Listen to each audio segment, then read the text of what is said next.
Ahí estamos grabando. Bueno, damos por iniciado formalmente la segunda videoconferencia de la asignatura Administración de Infraestructura y Equipamiento de 2021. Eh, en el encuentro anterior, bueno, intercambiamos algunos conceptos de lo que refería a la unidad 1. No se ha incorporado mucho contenido más, sí la lección 2.1, que como habíamos anticipado, tenía incorporado algunas nociones sobre la administración financiera del sector público. Por supuesto que lo van a ver o lo están viendo más en profundidad con el profesor Leiro. A nosotros lo que nos interesa digamos, del continente conceptual de la administración financiera del sector público y sistemas de control también incluye esa ley. Lo que nos interesa de todo ello es poder tener algunas nociones respecto de dónde provienen el dinero, los recursos para poder realizar las adquisiciones para las organizaciones públicas. En nuestro, en lo que nosotros hacemos ese recorte para poder entender justamente la procedencia de esos recursos para poder realizar las adquisiciones. Del punto de vista de la recaudación, que es la otra gran pata del presupuesto público, de la administración financiera, que no es otra cosa que la administración del presupuesto público, eh, de nuevo, eso lo van a ver en detalle con el profesor Leiro. Ahí lo que a nosotros nos interesa, bueno, en grandes rasgos, entender que el Estado recauda a través, bueno, de distintos impuestos, tasas. En nuestro caso nos interesa más lo que pueda llegar a provenir de la venta de inmuebles o de la venta de productos y servicios, y fundamentalmente dentro de ello el aspecto patrimonial de los bienes inmuebles y de los bienes muebles que se puedan llegar a vender o subastar en el Estado. No nos vamos a detener en el concepto de recaudación en particular, sino sí, Roxana, Perdón, profesor, hay gente que dice que está esperando y no pueden ingresar. ahí va,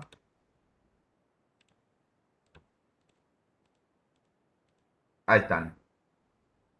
Espera que Javier y Graciela, ahí están. Bien, gracias por avisar porque en realidad lo tengo en una pantalla muy pequeña sobre el costado y Ahí estamos. no me puede concentrar. Bueno, aquí estamos. Entonces decíamos que de el continente de la administración financiera y presupuestaria del sector público, lo que nos interesa, bueno, saber la procedencia, dónde vienen los recursos para que el Estado pueda realizar las adquisiciones o las compras del equipamiento y la infraestructura que necesita para su funcionamiento. Y que de la otra gran pata de la administración financiera, que es la obtención de recursos o la recaudación presupuestaria, a nosotros no nos interesan en particular esos detalles que lo van a ver con el profesor Leiro, admito a Leonardo, sino los efectos que pueda tener en el registro de la administración patrimonial de una venta de un inmueble o de una venta de bienes y servicios. En tal caso también vamos a tratar, cuando veamos los temas de concesiones públicas, las concesiones públicas, en algunas de ellas puede existir el cobro de un canon por el uso de esa concesión. En ese caso también es un ingreso que entra al Estado y lo vamos a analizar en ese caso en particular. Pero quería dejar en claro que del conjunto de la administración financiera y presupuestaria nos interesa que tengamos en claro eso, de dónde viene el dinero para hacer las compras y la autorización necesaria para realizar esas adquisiciones. Por eso en la lección ahí intentamos enfocar en el hecho de que el presupuesto público fundamentalmente es una autorización de gastos y una estimación de recursos, pero más que nada una autorización de gastos que realiza grandes rasgos el Congreso de la Nación. Luego van a ver en el procedimiento del presupuesto que una vez que el presupuesto es aprobado en el Congreso de la Nación, pasa al Poder Ejecutivo y mediante una decisión administrativa, que es el acto administrativo que puede ejercer el jefe de gabinete de ministros, se realiza la distribución de las partidas, emitimos a Paula, en particular, y esa distribución de partidas no siempre es exactamente a lo que cada organismo formuló en su momento. Por eso, ahí admito a Valeria. Por eso también es que cuando se hace la formulación presupuestaria para el ejercicio siguiente, se realiza un presupuesto de máximo, un presupuesto intermedio y un presupuesto mínimo. El presupuesto mínimo que se formula para el próximo ejercicio es directamente decir, bueno, si no nos dan este dinero tenemos que bajar la persiana. O sea, la idea del presupuesto mínimo es decir, si no nos dan ni esto, tenemos que cerrar. El presupuesto intermedio, bueno, es lo que por ahí nos permitiría funcionar y un presupuesto máximo es, bueno, porque justamente la organización tiene que enfrentar nuevos desafíos o porque tiene que responder a otras demandas nuevas que en el ejercicio anterior no hacía. En fin, todas esas cuestiones, repito, las van a ver con el profesor Leiro. Lo importante es que distingamos, esperen que admito a Samantha, está, eh, que tengamos en claro, y ahí viene un refinamiento conceptual que nosotros hicimos una distinción entre lo que es lo que significa el término recurso a nivel de la administración financiera y presupuestaria, que es, si querés, sinónimo de recaudación, o sea, en el léxico, en la jerga de la administración financiera, la palabra recurso es recaudación. Ahora, en términos de la administración de una organización determinada, como puede ser cualquier ministerio, un ente descentralizado, allí la palabra recurso tiene otra connotación, que son justamente los bienes materiales y servicios e instalaciones, infraestructura de equipamiento, que necesita una organización para funcionar. Es importante, tal como lo hicimos con el concepto de infraestructura, en el cual distinguimos los distintos significados en el cual puede ser Y el capital utilizado ese humano. término, también aplicarlo en este caso en distinguir recurso como entidad financiera presupuestaria y recurso como los bienes necesarios para que funcione la organización. Respecto de si alguno de los que están participando ahora no pudo ingresar en el encuentro anterior y quiere retomar algún tema de la unidad 1, sea de las cuestiones metodológicas y pedagógicas, sea del eje transversal de la sostenibilidad, o sea, de los conceptos de infraestructura, puede hacerlo. Si quedó, hubo varias reflexiones posteriores luego de esa videoconferencia, a las que yo en algunos casos respondí, en otros no. La verdad que hubo aportes muy interesantes en todos los temas. Yo recordé, no me acuerdo si fue el nombre, espera, quiero ver si está. Bueno, no recuerdo quién de ustedes me quedó una reflexión que había hecho. eh, Tendría que salir de acá para ver quién fue. Pero bueno, no importa. Fue alguno de nosotros que hizo esa reflexión y a mí me quedó en la cabeza y quería compartirla con ustedes. Mi compañero decía que en cuanto a la desigualdad educativa, él mencionaba con particular énfasis que el problema se daba mayormente en el norte del país, en las provincias del norte. Casualmente, eh, todas gobernadas desde hace mucho tiempo por gobiernos peronistas. Entonces él decía que podemos tener la mejor voluntad los docentes o en sí el sistema pedagógico, pero que esto era una agenda que tenían que tomar esos gobernadores o gobernadoras en tal caso. Efectivamente estoy de acuerdo, es decir, por más que exista una ley nacional y que exista un Consejo Educativo Federal, la política educativa está descentralizada en las provincias por el sistema federal. Lo que quería reflexionar al respecto es que aquellos que... Ok, Daniel. Samantha, no sé si espera que están pidiendo pista. Profe, disculpe, están esperando para entrar. Ahí va, ahí están, Gracias. ahí va. Eh, para nosotros, tal vez muchos de nosotros que estamos aquí vivimos en la ciudad de Buenos Aires, algunos por ahí en la provincia de Buenos Aires. Eh, no hace falta ir muy lejos para encontrar desigualdad educativa. Yo te digo que he tenido oportunidad de trabajar en barrios de la ciudad de Buenos Aires en el año 2018, prácticamente todo el 2018. Hice trabajo en los barrios de la ciudad de Buenos Aires, en el barrio 21-24, en otros barrios que están en la zona de Lugano. y realmente la desigualdad es enorme, es decir, tanto por la infraestructura educativa, sobre todo por la infraestructura educativa, porque en realidad los profesores, o mejor dicho, los maestros y las maestras, mayormente son mujeres las maestras, se reciben de los mismos centros educativos, pero la diferencia en cuanto al contexto y a la infraestructura escolar es abismal. Definitivamente esos niños y niñas no tienen las mismas posibilidades que tienen eh, otras personas. A lo que voy es esto de que siempre decimos que nosotros proponemos que todo el mundo opine, por supuesto, hay libertad absoluta de expresión. Lo interesante es que, sin perder convicciones sobre lo que uno piensa y sobre lo que uno investigó, entender que existe una especie de dilema, ¿no? Cada vez que uno menciona algo, no está mencionando una infinidad de cosas que están alrededor.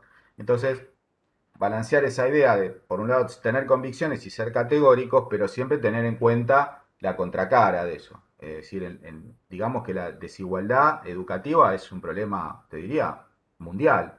En Latinoamérica se puede dar con mayor profundidad que en Europa o que en América del Norte, pero es un problema regional, es un problema que está en todo el país y lo interesante que podemos hacer es buscar estadísticas, ¿no? Es decir, bueno, ¿sobre qué evaluamos la desigualdad educativa? ¿Sobre qué indicadores? ¿Sobre qué categoría de medición? Y sobre eso hacer una opinión, ¿verdad? Una opinión política que siempre está impregnada con subjetividad, con pasión, eso está claro. Pero quería hacer esta reflexión, ¿no? No hace falta irse tan lejos para encontrar desigualdad educativa. Respecto de, volvemos, no hace falta ningún historia de desigualdad educativa. Ahí está, Paula asiente estas palabras que estamos diciendo, está absolutamente de acuerdo. Eh, lo importante y lo que yo quería rescatar, más que del tema en particular, es que esto de cómo uno va conformando una apreciación, una opinión, un argumento, saber primero esta cuestión dilemática, que lo que cuando uno dice algo no está diciendo un mundo infinito a su alrededor, porque jamás uno puede ser tan abarcativo de mencionar todos los aspectos de un mismo problema, es imposible. Hay un cuento de Borges que había una persona que quería dibujar un mapa igual que el universo, igual que toda la Tierra, o sea, nunca vas a poder generar, justamente porque la idea del mapa es una representación, nunca vas a poder dibujar un mapa igual al planeta, ¿no? En este caso sería aplicable. Bien, Paula, ahí estamos. Respecto de la unidad que no sé si todos pudieron leerla, la última lección sobre el gasto público del Estado. Quería saber si alguno tenía alguna reflexión o si tuviera algún inconveniente, sobre todo en estas ideas de, espera que piden pistas, nosotros siempre intentamos incorporar algunos conceptos que nos permitan analizar los procesos que vienen. Justamente la idea de proceso, la idea de procedimiento y la idea de ciclo como categorías analíticas que nos van a servir para analizar cualquier tema en cualquier momento. Yo pensaba el otro día, muchos de ustedes y muchas de ustedes o participan directamente en una unidad ejecutora de compras, una unidad operativa de compras y contrataciones, o porque forman parte de algún área, siempre tienen alguna relación, o porque tienen que pedir algo que necesitan, o porque generan alguna demanda, por supuesto. Les voy a pedir a los que están ahora que el próximo encuentro tratemos de estar en la medida de lo posible a las 18:30, más que nada porque cada vez que tengo que admitir, voy a tratar de setear para que no tenga que admitir, pero realmente nos desconcentramos todos. Yo voy a intentar setearlo para que no tenga que admitirlos. Pero igualmente, si podemos ser puntuales, buenísimo. Si no podemos, no podemos. Le decía, la categoría de proceso. El proceso, como vimos ahí en el ejemplo, se entiende como una entrada, un input, se dice normalmente en esos anglicismos, una caja donde se produce la transformación y una salida, ¿no? Con esa idea, eso es básicamente un proceso, vamos a analizar algunos encadenamientos menores, ¿no? Como dijimos ahí, por ejemplo, la demanda de un vehículo. Entonces, en un proceso corto, concreto, que se puede generar una unidad requirente, en una unidad, digamos, en un área cualquiera del Estado, en la jerga de las compras y las contrataciones, no pasa nada, Noelia. En la jerga de las compras y contrataciones se denominan unidades requirentes, pero finalmente es cualquier área que pueda necesitar algo. Eh, en ese proceso de la generación de la demanda, pusimos el ejemplo del vehículo, ¿no? Una persona pide un vehículo con la marca y con doble tracción. Bueno, antes de que pase esa solicitud a la unidad de compras y contrataciones, dentro del área requirente se produce un análisis, una transformación, se evalúa de que, bueno, no necesitamos una 4x4 porque tenemos un desempeño urbano y si bien hay unos cráteres bárbaros en la ciudad de Buenos Aires, realmente no hace falta un vehículo 4x4, ¿sí? Un vehículo sedán. No se puede pedir tampoco una marca, eso más o menos todo lo tenemos claro. En su momento vamos a ver que hay algunas excepciones en las cuales se puede pedir una marca o se puede referir una marca tipo, tal cosa para dar una referencia, pero no se puede pedir un vehículo, una Hilux 4x4. Bueno, ahí hay un pequeño proceso, ¿no? En el que se genera la demanda, pero ese pequeño proceso, a su vez, integra un procedimiento más largo, que es, por ejemplo, la construcción de toda la demanda de compras que puede tener un área, donde ahí,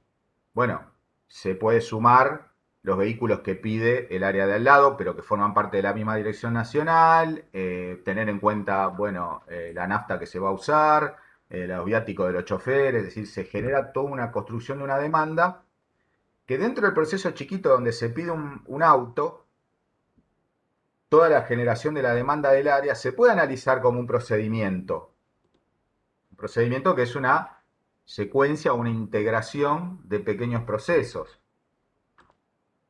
A su vez, todo ese procedimiento de la construcción de la demanda de un área se puede analizar como un proceso dentro de un procedimiento mayor. No sé si me siguen. Lo que les quiero decir con esto es que nosotros, Sí, la categoría de proceso, procedimiento y ciclo es una especie de anteojo que nos permite enfocarnos o hacer un zoom para afuera y analizar o un proceso concreto de cómo se construye la demanda en un área hasta el procedimiento completo de las compras y las contrataciones o meternos de nuevo, por ejemplo, en la evaluación de las ofertas. Nos metemos a analizar ese proceso de la evaluación de las ofertas. Salimos. Estamos ahora en el procedimiento general de compras y contrataciones. Nos metemos, ahora, supone, en la formulación del pliego. Bueno, la formulación del pliego lo podemos analizar como un proceso, cómo se construye un pliego, lo podemos analizar como un procedimiento en el sentido de todos los pequeños procesos que intervienen en ese marco de la generación de un pliego. Podemos salir en el Zoom y ver nuevamente la formulación del pliego dentro del proceso de llamado a la compra y la contratación. Entonces, espera que lo admito a Benjamín, eh, lo que yo quiero que lean y relean esta cuestión del procedimiento, el proceso, el procedimiento y el ciclo, repito, como categorías analíticas que nos van a servir para analizar distintos niveles de la cosa. Yo hoy pongo algunos ejemplos. Cuando hablamos de ciclo, también estamos haciendo una referencia a lo que son las políticas públicas. Yo no sé si ya tuvieron esa materia de políticas públicas. ¿Ya la tuvieron?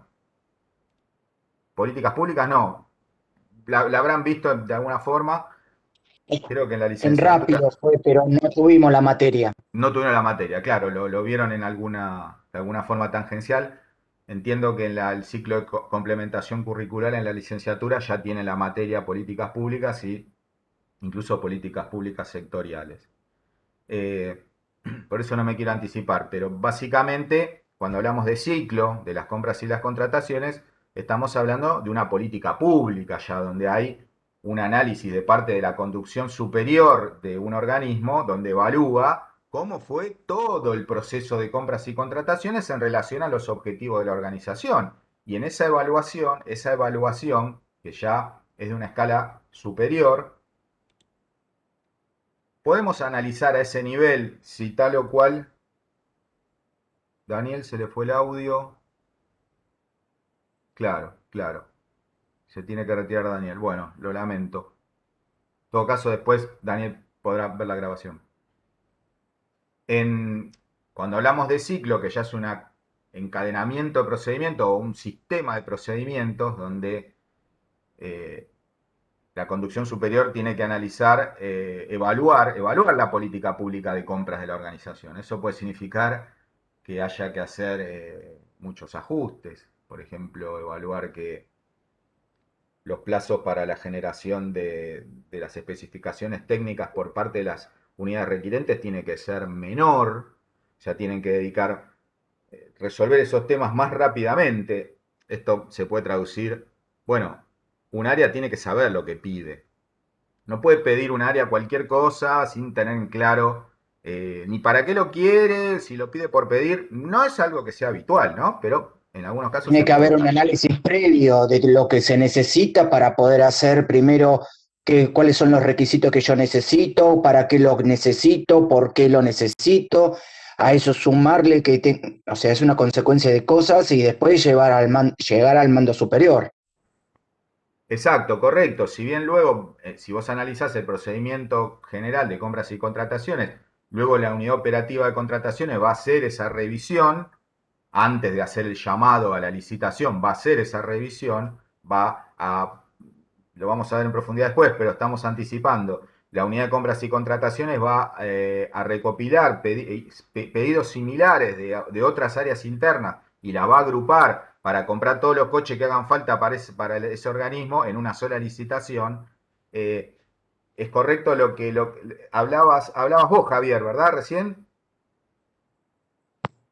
Sí, Ahí atrás, entre las sombras.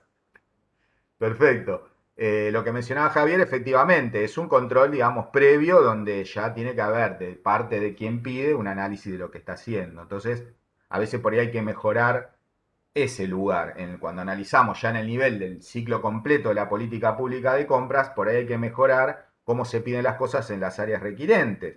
Porque si no estamos sobrecargando el trabajo de la unidad de compras y contrataciones, que tiene que volver a analizar y volver a repasar o a corregir las solicitudes que están mal hechas. Ni que hablar cuando las unidades requirentes ya pueden tener por la plataforma comprar, que ese es otro tema, la plataforma digital, pueden hacer lo que se llaman preventivos dentro del presupuesto. Entonces, si vas a hacer tenés capacidad de hacer un preventivo presupuestario, es decir, de separar un dinero, vamos a decirlo fácil, separar un dinero que no puede ser utilizado en otra cosa porque lo vas a necesitar y después en realidad analizamos que eso que se pidió no era necesario, bueno, ya provoca, por lo otro que vimos que es la cuestión sistémica del presupuesto, provoca un perjuicio en otra parte. Si ese dinero que se hizo el preventivo innecesariamente está afectando ese dinero que podía haber sido utilizado en otra cosa.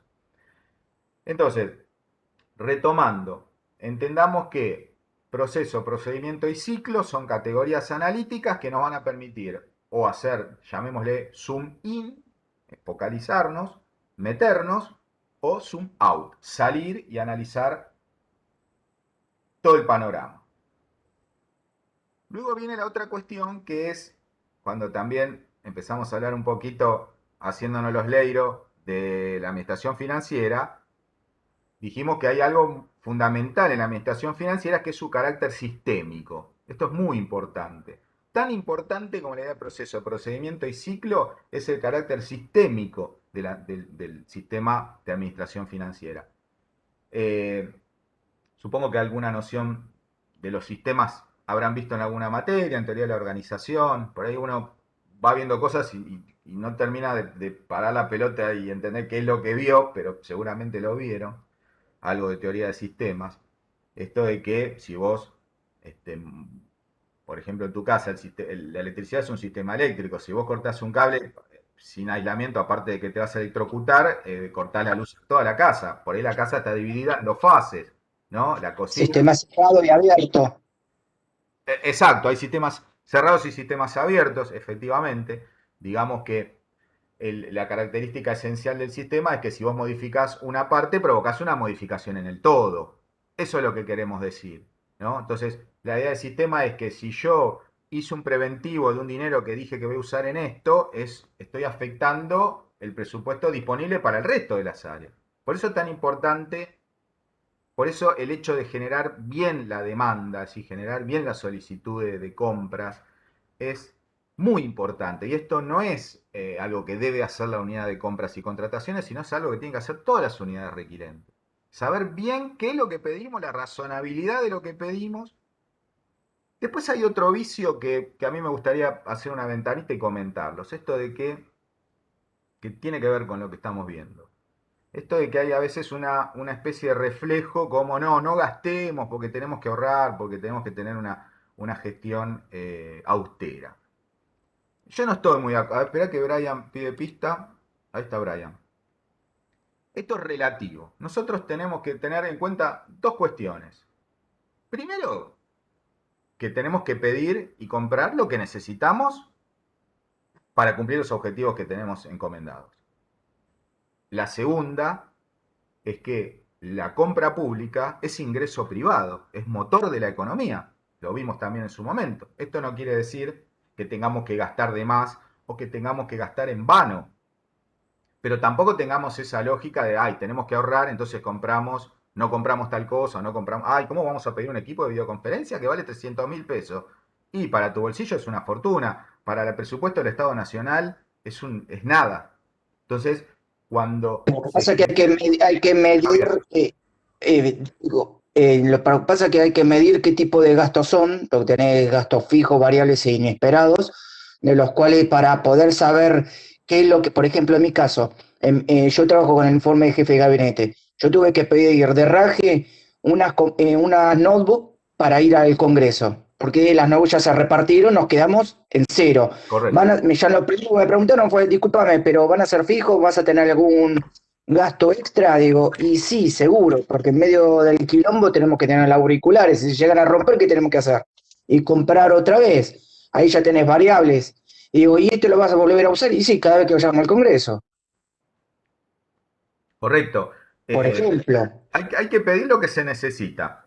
No pedir más de lo que se necesita, pero hay que pedir lo que realmente se necesita sin esta idea de hacer una identificación mecánica entre la gestión presupuestaria personal o individual, donde por más que nosotros como empleados públicos cobremos abultados sueldos, como dicen algunos por ahí, en nuestra economía 100.000 pesos es una fortuna. Ahora, para el Estado Nacional, si tenés que comprar un equipo de videoconferencia portátil, o como dice Javier, una notebook con una cámara, con un disco sólido, con un auricular, con noise canceling, o sea, que te permita aislarte el ruido de los demás, tenés que pedir lo que tenés que pedir. Después, los distintos filtros, porque bueno, en este caso estamos hablando de un equipo de tecnología, después vos podés hacer la solicitud de lo que necesita, perfecto, después pasa por el filtro de lo que dijimos también en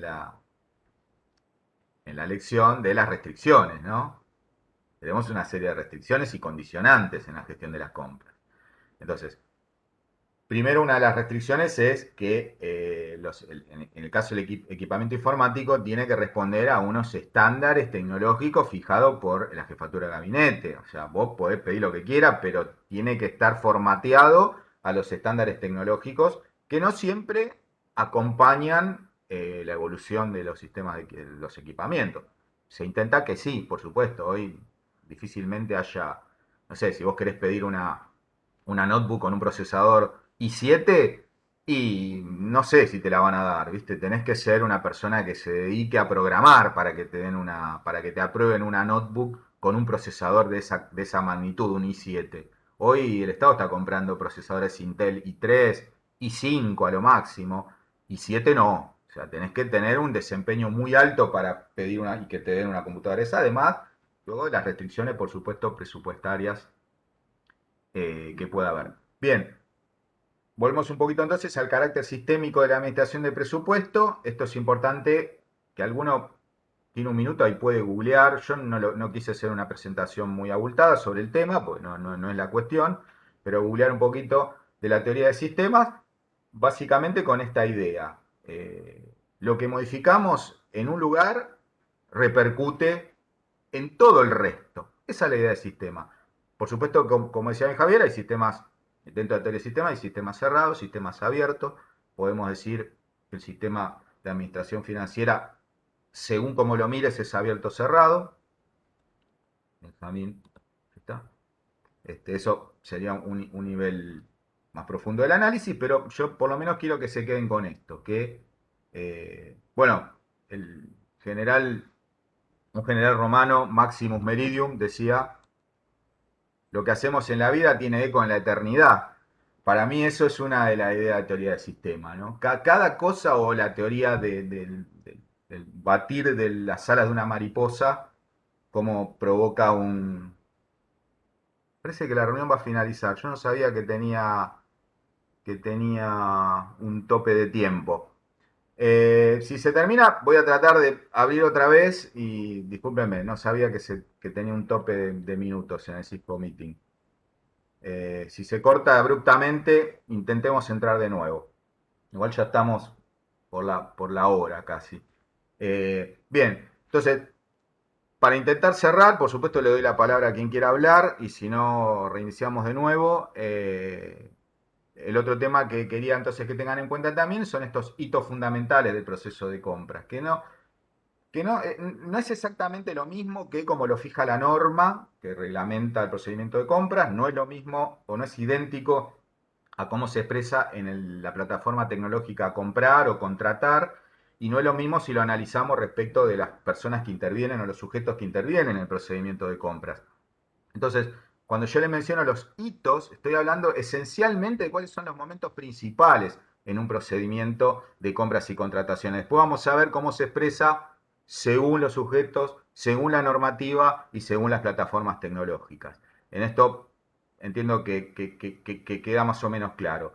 Luego, le decía los temas de los condicionantes. Bueno, saber que los procedimientos son altamente reglamentados.